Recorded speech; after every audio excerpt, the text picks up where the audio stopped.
black, just like the heart of the space program. Hello, my name is Will, and this is Exploding Helicopter, the podcast that's returned mysteriously from deep space. Now, let's be clear from the outset, this film is definitely not, for some very important legal reasons, called Godzilla vs. Kong. That's because the movie we're reviewing here is what's called a mockbuster, one of those not so thinly veiled, but just thinly veiled enough rip-offs of a mega-budget blockbuster. So, after Godzilla vs. Kong stomped into cinemas, those masters of the cheap knockoff, the Asylum, quickly bashed out the film we're reviewing today, Ape vs. Monster. To help me review the film, I'm joined by a man who is synonymous with the second rate, the second hand, and the second tier. He's everyone's second choice podcast guest. It's Nick Rehak. Welcome back to the show, Nick. Thank you very much for that glowing introduction, Will. Oh, as always, I like to give you a warm glow, whenever you're on the show. So hopefully you're sort of now, feeling, you're charged with positivity for the next, 30, 40 minutes. I am very much so. You're really responsible for the film that we are reviewing today, because a little while ago I got a very enthusiastic message from you saying, you were sending me the trailer for this movie, and you were saying, there is no way this film does not have an exploding helicopter, and I want to be doing the review of this movie. So when I checked out the film, I found it had an exploding helicopter. So you were the person that I obviously immediately got in contact with to set up this review. So I mean, this movie, it's all down to you. So you must be absolutely psyched to be here and talking about this film. I am. I put it on my dream board. I cut out a picture of the poster, and I said, I will podcast about this film. I spoke it into the universe. I sent an email, and lo, here we are. I'm very excited, also apologetic. But it's just I can't remember why. I was on the internet just scrolling through something, and I saw a headline, and I'm like, there's no way. And I saw the trailer, and I'm like, I have to see this now. As big a Godzilla fan as I am, like, there's no way I'm not going to see this. And of course, with the military involved, there has to be at least an exploding helicopter. And I'm like, I know who will appreciate this. Well, I mean, you feel a little bit bad about sort of making us both watch this movie, and I feel a little bit bad about this too, because I know that you're a really massive Godzilla fan, and I've been promising you for a while that we would do one of the films in that particular series to review on the podcast, because quite a lot of them feature an exploding helicopter, and here we are. And I mean, it's not a Godzilla film. This is about as close to a Godzilla film as you've gotten on the Exploding Helicopter podcast, and it's Ape vs. Monster, not the real thing. It's not, but it's like a warm up. You know what I mean? It's a precursor set in the same universe. We wink and nod, but we don't necessarily get into it. It's like the Conjuring films, but we're talking about Annabelle. But we're gonna get to the Conjuring. Well, so this is really us getting like match fit in order to take on a Godzilla movie. Is that what you're thinking? Bingo. Okay. On that attractive image, I think we'll leave this part of the show. So let's get stuck into Ape vs. Monster. So let's roll the trailer. Approaching a crash site. 15 seconds. I see it. Did you hear that? Holy hell. He is 5 meters greater in length than when first captured. The capsule was covered in it. Do you believe it has something to do with Abraham's growth? How do we know that there weren't traces of that substance left on the desert floor? We've just had a report of an unidentified light patterns moving really fast eastbound. You'll have big problems. Secure the area! Abraham's escaped. Where are the targets currently headed? Washington, D.C. The Gila. It's about to emerge. Abraham! Kick his ass. The horror we're facing now will only just be the beginning. This is war, gentlemen. Intergalactic combat.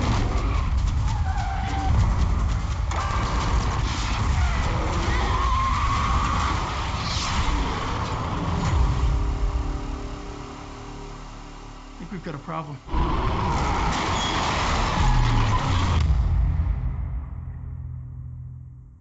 In the 1980s, America and Russia cook up a secret project to make contact with alien life. This involves the two superpowers launching a spaceship containing a monkey into deep space to look up ET.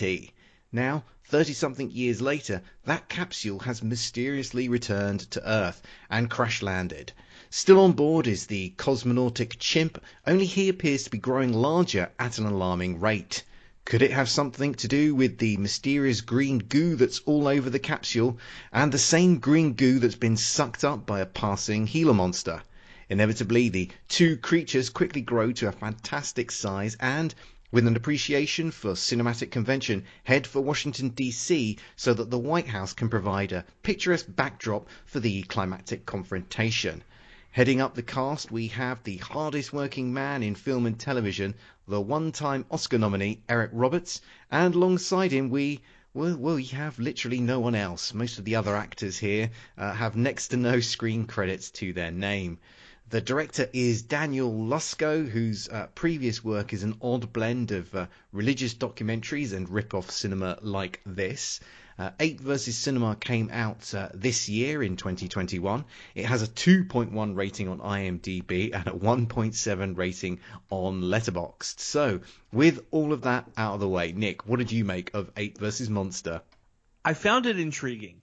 I thought that there was a lot of really good groundwork laid in order to come up with something mysterious and exciting, but I feel like it didn't pay off. A lot of, Godzilla films, there's always they focus more on the people drama and they just look at, the monsters every so often to keep you in the seats and the action. I totally understand it. This set up for a really fun conspiracy, US versus Russia, space aliens. There was so much going for it, and I feel like they just kind of gave up at the end and didn't stick the landing. And it was a little disappointing because there is a lot that could be done well here. This could have been a really, really well done movie, but they didn't go all the way, and I think that's what ends up hurting it in the long run.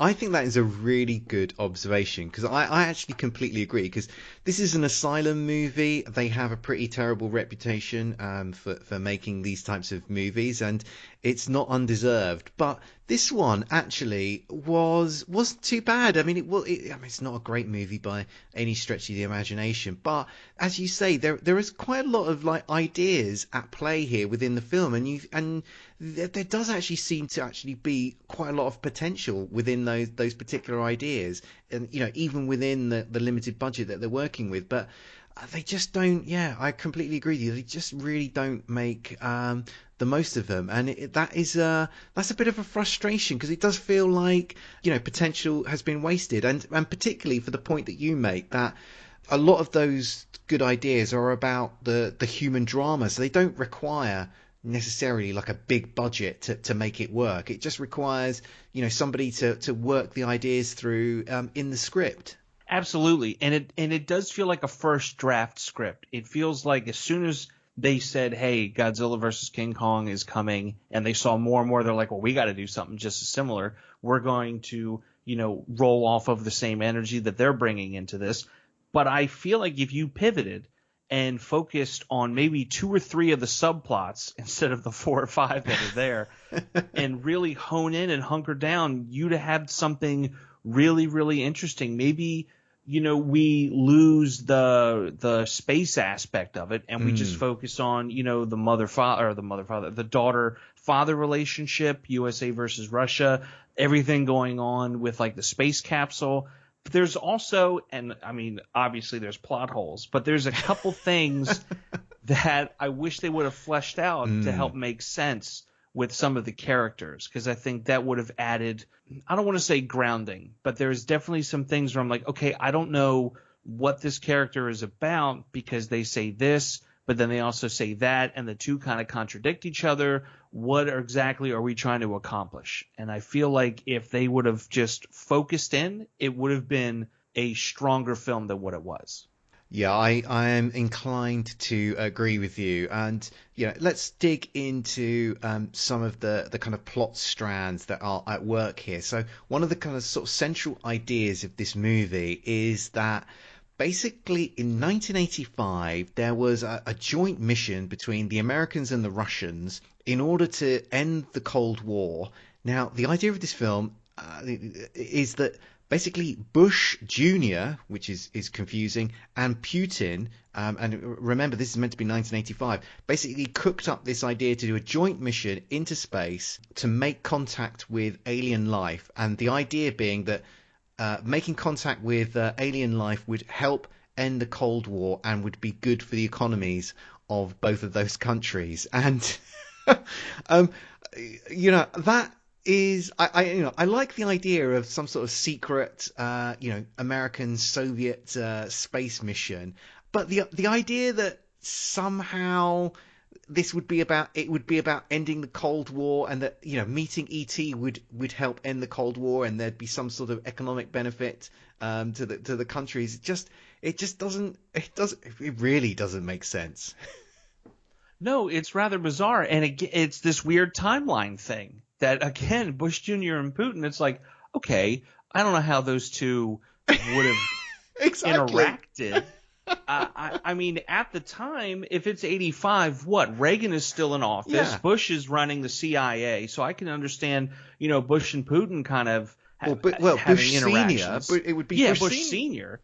But for Junior to come through, and that just, it becomes so bizarre. And then they're trying to tell you basically what it is now. Like, the countries can come together for the purpose of war.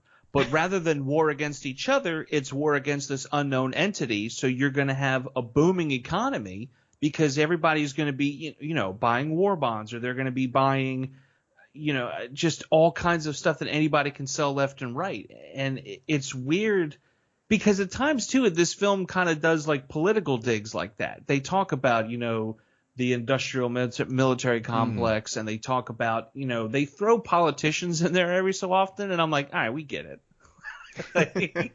like they have an argument, and Eric Roberts, he's like, gentlemen, this is the Pentagon, leave the fighting to Capitol Hill. It's like, what? It's like some kind of like Dr. Strangelove light type remark he's trying to make, and it's like, well, are you trying to be satirical, or are you trying to be an action film? And there's weird tonal shifts in there too, and it all just gets lost. And I feel like they just bring it up every so often to remind you, like, well, this is why we're doing it, this is why we're doing it. And it's like, yeah, if you have to keep telling us, then the reason's not strong enough. So yeah, and it feels, as you say, I think going back to that remark you were making earlier, it feels like a first draft. It feels like they needed a couple more passes of the script here, and they probably could have done something that made a little bit more sense, and something that actually was a little bit more interesting, and played into the traditional classic sort of hostilities and mistrust that we all know and love between Americans and Russians, that we've seen done so many times in movies. But that's just one of the many plot strands that are at work in this particular film. And there's another one which ties into that in some way, which is, we have leading the response to the threat once this capsule crash lands on Earth. We have these two scientists who are paired together in order to tackle the threat.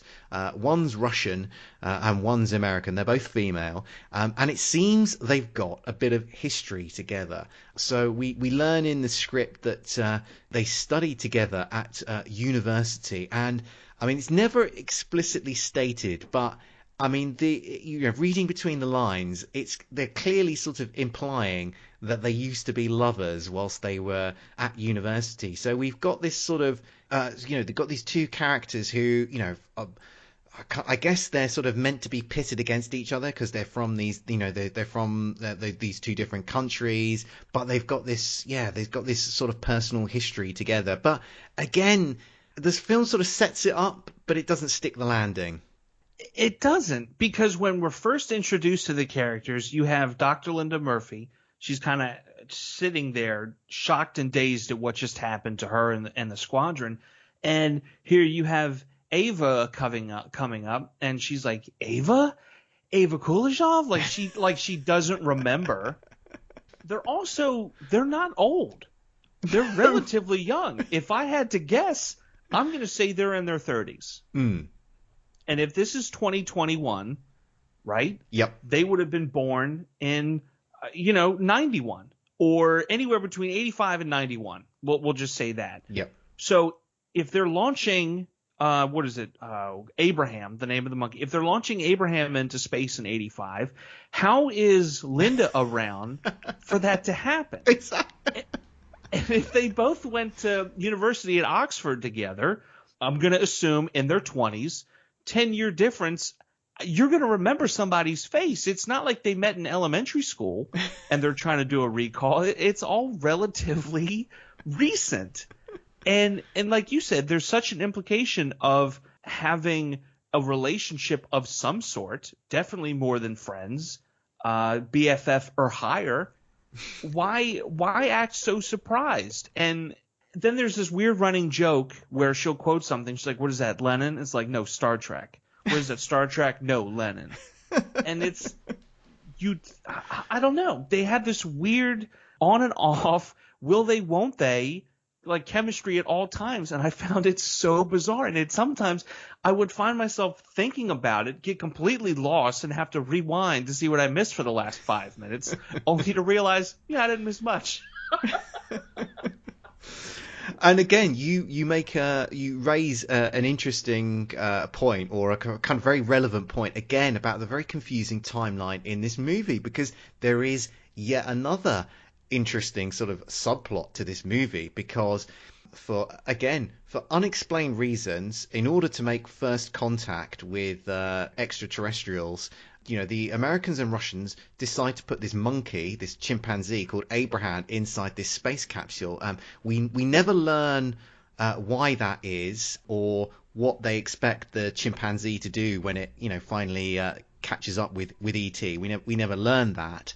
But the kind of, in terms of the confusing timeline, as you say, both of these women, they can't really be older than sort of mid-30s. Mm-hmm. So born at the time that this capsule would have been launched. But one of the plot strands of this movie is that Abraham the chimpanzee, before he was launched into space in 1985, was sort of like a childhood friend, childhood pet of Dr. Linda. So she must actually be, well, if that's to be the case, she must have been at least 40, which just isn't it? I mean, she must have a really good skincare regime if she's 40. Maybe it's Maybelline, because there's just no possible way, and it doesn't make sense, and it becomes baffling. And then they continue to confuse you, because now they're throwing in space. Now all of a sudden her father's back in the picture. Now all of a sudden, the CIA is kind of turning on her, and now all of a sudden Eva's speaking to the Russians about something secret, which I watched this with my wife, and she pointed this out, and I could not think of it. When we see Ava speaking to her Russian, I guess, boss or higher up or government representative for the Russian government, when they're speaking back and forth, there's no subtitles there. Mm. And you would think, just a little something to make it sinister, like even if it's vague, to kind of make you think like, we should watch Eva. But there's not. They're just talking back and forth. And my wife's like, oh, they're just making up words and sounds. It's not really Russian they're speaking. And I'm like, you know what? Maybe you're right, because in any other film, there would be some kind of subtitle. There would be something letting us know. But again, it's closed off. We don't know who this Ava person is, outside of maybe at some point in her life she went to Oxford, met Linda, and they interacted in some way, shape, and form. And it's bizarre, and I don't understand why they wouldn't try to flesh it out a little bit, just something.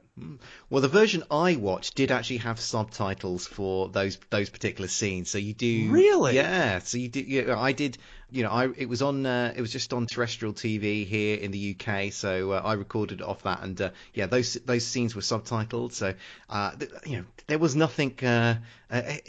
In some ways, probably the fact there were no subtitles might have made it a little bit more of an interesting watch for you, because then there's a bit of an intrigue as to what those conversations were. Having watched them with subtitles, they are fairly blandly scripted scenes. So I'm not. You may actually have had the better experience with them. Okay, because we watched it on Amazon, and everything, for some reason, the subtitle was on and we couldn't get it off or whatever. So English subtitle, we figured out what they were saying. But then when it came to the Russian, it just, not even the film had the subtitles in there. It was so bizarre to me.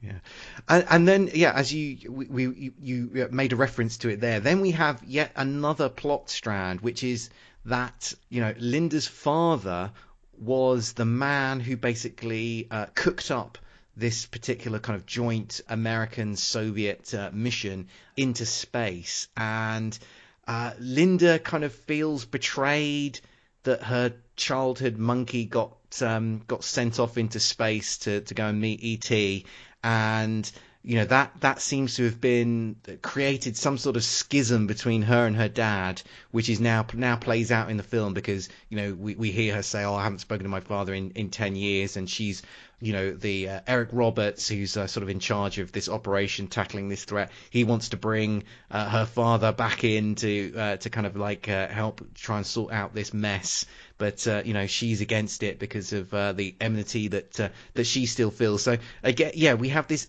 other dynamic at play here with Linda and her daddy issues. And then nothing really comes of it, other than them just repeating the idea and the notion that he just wasn't there. He wasn't around. How could he do this? He wasn't there. He wasn't around. And then there's this weird, maybe she's adopted thing. At the very end, he talks about something of my blood or something just very one-off and thrown out. It's like, wait, was she adopted? Is there an even deeper thing behind it of a double abandonment thing? They just keep throwing it in there. I guess they're thinking and then they're going to feel, emotions because of this. And it's like, not really, dude. We don't know the relationships here.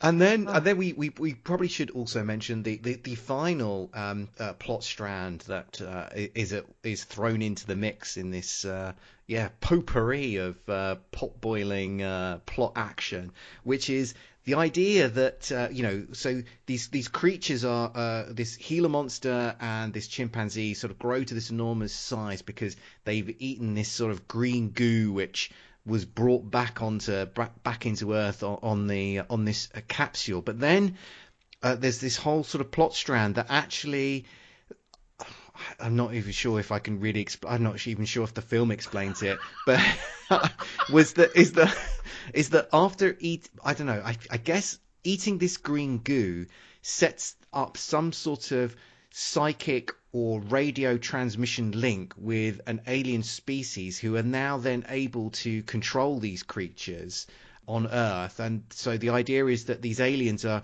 controlling these two creatures as they rampage about on Earth. And I really didn't think, I really didn't know what on earth they were trying to do with that particular plot strand. I mean, it really didn't need it. They just needed the green goo. They grow to a big size. They start fighting. The idea that they're being controlled by aliens, we really didn't need that in this film.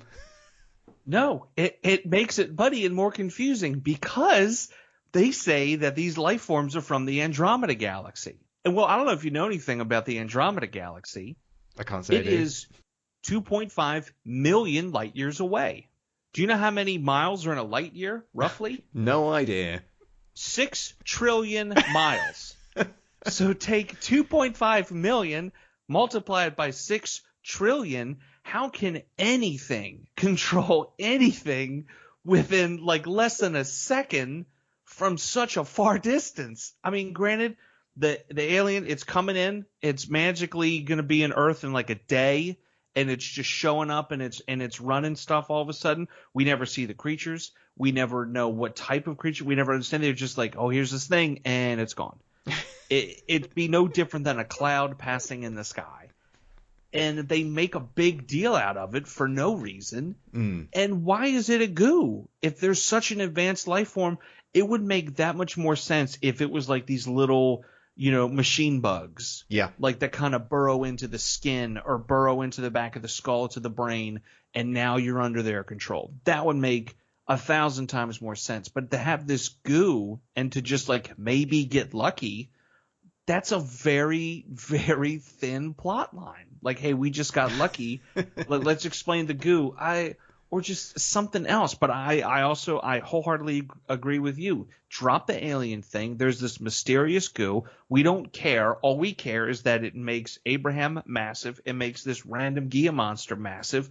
And now they're going to fight because of some weird, alpha, I have to bravado kind of thing. Like, that's what we want to see. And have them fight anywhere. It doesn't have to be in DC, of all places, because I'm sure we'll talk about that when we get there. But it's just it. And the way they travel, the paths they travel in this film don't make any sense to me whatsoever. No.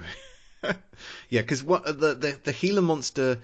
I think the idea is it sort of burrows underground, which really doesn't make any sense because it's truly massive by this stage. Mm-hmm. So the idea that it could that burrowing underground is a realistic option for it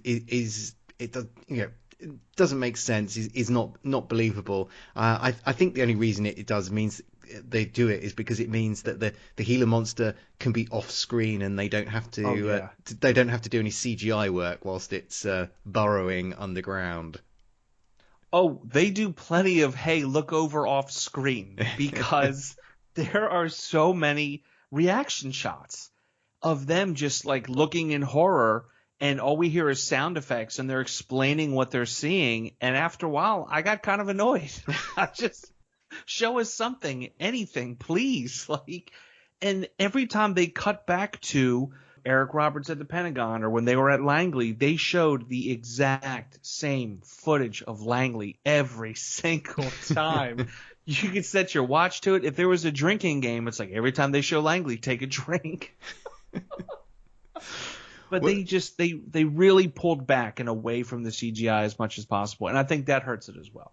Yeah, it's probably one of those sort of damned if you do, damned if you don't, because I guess the more you put of the CGI on screen, the more it shows up the limitations of the film, and I guess every minute of CGI is just burning up what little budget they had of this movie. So I imagine it's purely for practical considerations. But let's talk about the CGI and I guess the kind of the monster action that we get in this movie, because that's really what people want from things like Godzilla versus Kong and all of these types of movies, is they want to see big monsters destroying cities, all of that kind of stuff. So, did this film, you're a Godzilla fan, did this film deliver on the type of kind of big brawling, smash 'em up action that you want from a film like this?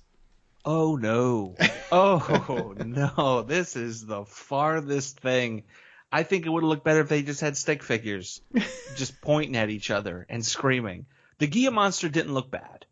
For the few shots that it was in, granted they were all very dark shots, so you didn't have to show a whole lot of it. Overall, it looked good.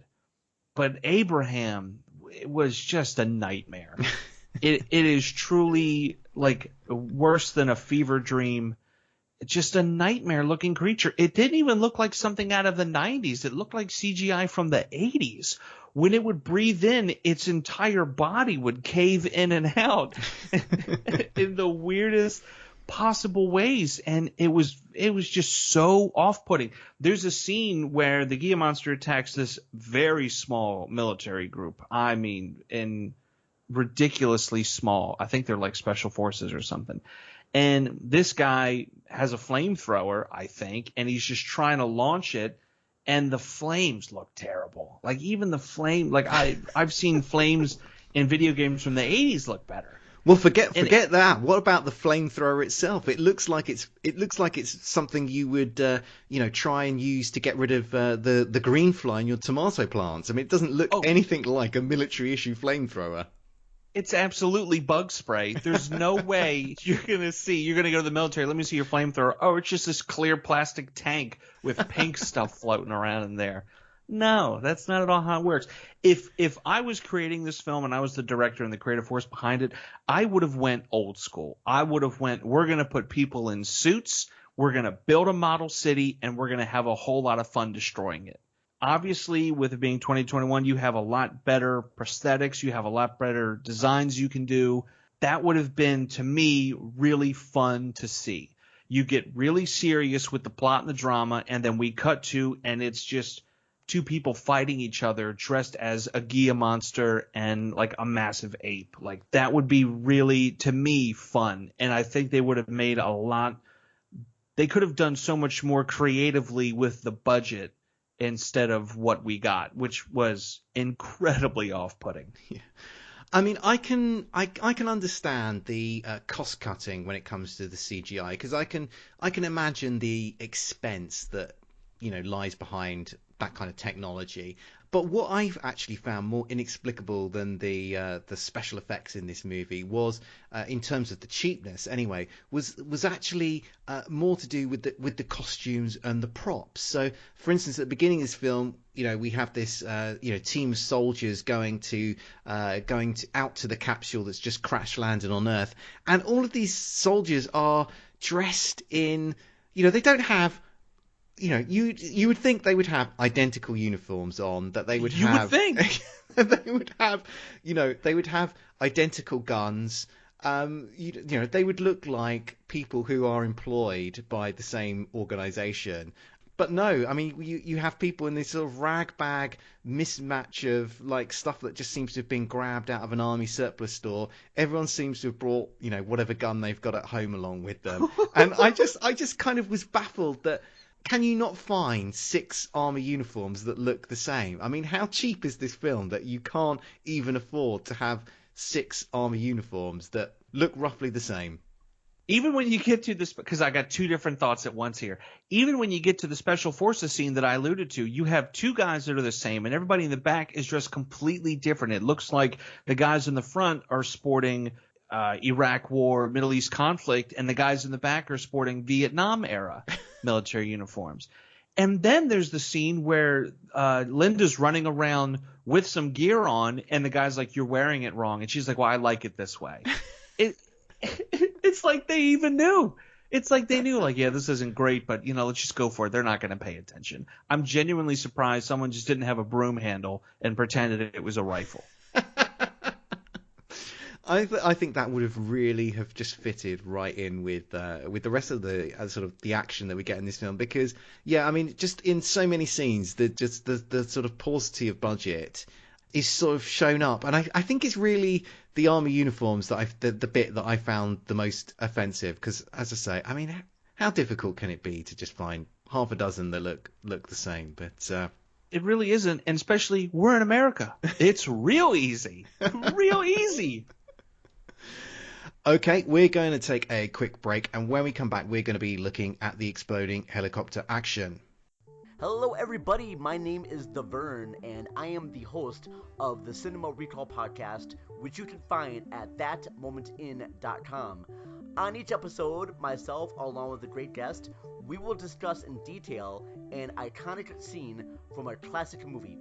So come check us out. We are available on Podomatic, on Stitcher, and most other places you can find podcasts. We are also on Facebook, just type in Cinema Recall, and we are also on Twitter at cinema__recall. We hope you enjoy the show, and thank you for listening.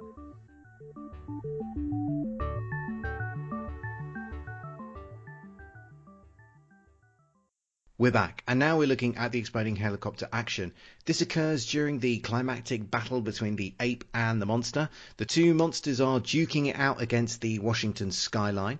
The ape appears to be in trouble, so the female Rusky scientist, who also knows how to fly an attack helicopter, pilots her Apache-style chopper straight into the mutant monster in a kamikaze death charge, whereupon the aircraft promptly explodes. Nick, what did you make of the exploding helicopter action?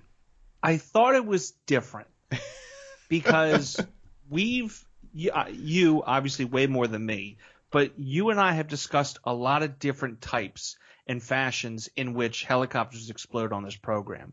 Just to the top 4 for me: tomatoes, we've seen a harpoon gun, we've seen other helicopters, and we've seen dragons destroy helicopters.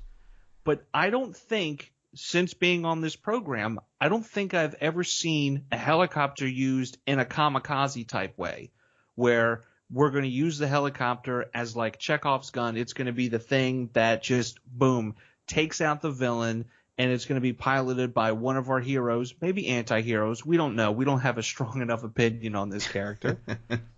But for her to just kind of go full Nick Cage, just scream into the camera and collide with the monster, it's different, and I give them that. I give them, using it as a sacrificial lamb kind of thing. I did want a bit more of an explosion, maybe a little skin tear or blood and guts from the monster, but I have to give them credit on at least being creative with this and using it as a weapon. I enjoyed it. I enjoyed the fact that the Rusky goes full kamikaze, suicide bomber on this kind of, as you say, this sort of screaming death charge. And, I think her incredibly bad Russian accent really amps up the kind of the drama of that particular scene, because she's talking some absolute rubbish here, but she's saying it in this incredibly bad Russian accent, so it kind of just somehow improves. It just somehow lifts the dialogue in that particular moment. So I really enjoyed the kind of moments leading up to it. But as you say, yeah, the actual explosion itself it's not that great, and feels frankly a little bit of a letdown after she kind of gives her sort of defiant final speech and then starts her death charge into the monster. And even then, the speech must not be that stirring or important, because Linda just kind of is just okay with it. She's got tears rolling down her face, but she's not like screaming, "No, don't you do this. Like, how could you?" I feel like, sure, in the script there seems to be some type of resolution, but I don't feel the resolution between the two. I feel like Linda's like, well, yeah, she kind of has to do this, and she's just okay with it and continues to tear. She's watching it. She could have, there could be a moment where we don't even see the full explosion. We can see the reflection of the explosion in her eyes, right? Or if she had a helmet, a visor. We could have done something creative and fun like that. You could have really had just a big explosion and all this other excitement, but we don't. It's just like everything else. There's no payoff, and it's just kind of ho-hum. Well, you mentioned the fact that this helicopter is used as a weapon in a kind of like suicide death charge, and you'd mentioned that you hadn't sort of seen that before. And I was racking my brains for other films where helicopters are used in that type of fashion, and there must be more of them. The only one I could think of, whilst being put on the spot like that, was the end of A Good Day to Die Hard, the fifth Die Hard movie, where there is again a Russian female pilot who just tries, in order to try and kill off Bruce Willis and the ever irritating Jai Courtney, she just flies her big helicopter straight into this building in a kind of bid to kill them off, knowing that she's going to be sort of blowing herself up in the process. So there does seem to be something oddly about female Russians who like to commit suicide in helicopters. Maybe it's a weird fetish that is starting to kind of slowly come to the surface. I mean, you have this new Netflix show, Sexy Beasts, where they're dressing people up as furries and going on dates. Like, furry culture is becoming more and more socially acknowledged. I wouldn't say acceptable, but definitely socially acknowledged. So, maybe this is like the next thing that the dark web is all about. It's like, hey, I need to hire a sexy Russian to scream while crashing a helicopter. It's like, I got you. I need $100,000 in Bitcoin. I'm just writing that down. I'm just going to go and register sexy Russian suicide helicopter.com. I'm just going to go and register that URL now. I think, and as you say, I this time next year, hopefully, I'll be a Bitcoin millionaire. Who knows? Wouldn't that be something? I'll be, if it happens, Nick, I will split the money with you because, I feel, you've helped originate this idea. So, if I hit the jackpot with it, you'll be sharing in the coin. I appreciate it. Okay, I think that just about wraps things up. Nick, do you want to take a moment to tell everyone about where they can find you online? Absolutely. You can find me on Twitter at the Rehak, TheRehak. And I've also kind of taken a bit of a sidestep from movies and focused more toward music. If you head over to mixcloud.com, there's a program called Rehak Radio. That's me. I get together every Tuesday for about an hour. And I play some music, I talk about the music, and we have fun. It's trivia, it's stories, it's a whole lot of stuff. I've been having a lot of fun doing it. And like I said, it's real quick. It's an hour. It's digestible. We don't get anything crazy or egregious. So if you get a chance, check it out. Yeah, go and give it a listen. I have done myself, and it's worth an hour of your time. So go and check that out. Thank you. As always, don't forget to check out our website, explodinghelicopter.com. Sharing is caring, so if you can rate, review, or retweet, we'll be very grateful because you'll be doing us a solid. We'll be back soon, but until then, keep watching the skies for those exploding helicopters.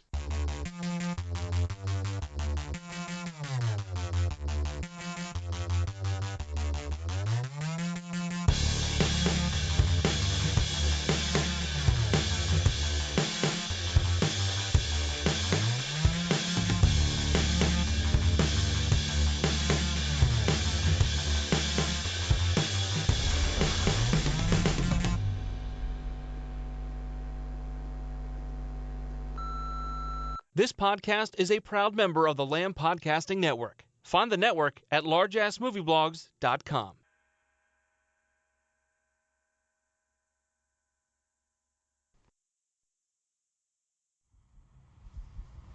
What the hell is the Elb, Linda? A secret joint U.S.-Soviet deep space probe launched June 17, 1985. Hold on, but we weren't conducting any joint missions with the Soviets back in the 80s. That's why it's secret. April 25th, 1945, the day Soviet and American troops met at Elbe River, Germany. An important step toward ending the war. I'm familiar with that little bit of history there, kiddo. Well, Bush Jr. and Putin felt nostalgic. Yeah, they determined a joint mission in a deep space. If successful, it would end the Cold War and significantly boost the economies of both countries. And success meaning? Contact with alien life forms. So I'm going to presume that this mission failed.